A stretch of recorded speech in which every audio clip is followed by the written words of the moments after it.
সূরা আল মুনাফিকুন, আয়াত সংখ্যা 11টি, সূরা সংখ্যা 63, পারা 28।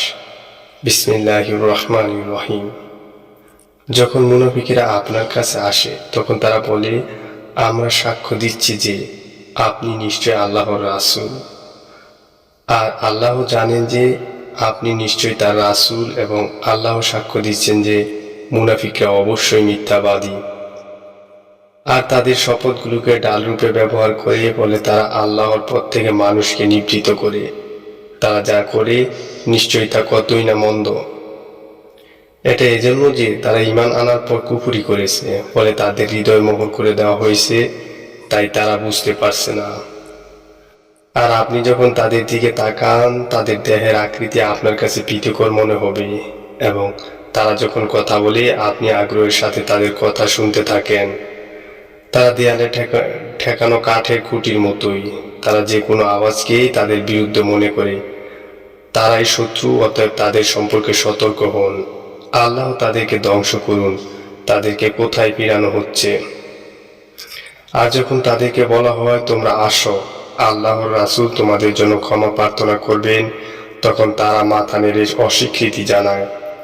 আর আপনি তাদেরকে দেখতে পাবেন অহংকারবশত ফিরে যেতে। আপনি তাদের জন্য ক্ষমা প্রার্থনা করুন বা না করুন, উভয় তাদের জন্য সমান। আল্লাহ তাদেরকে ক্ষমা করবেন না। নিশ্চয় আল্লাহ ফাসিক সম্প্রদায়কে হেদায়েত দান করেন না।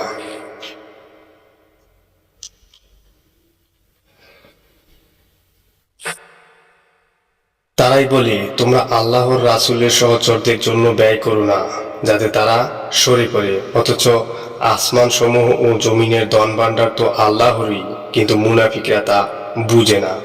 তারা বলে, আমরা মদিনায় ফিরে আসলে সেখান থেকে শক্তিশালীরা অবশ্যই দুর্বলদেরকে বের করে দিবে।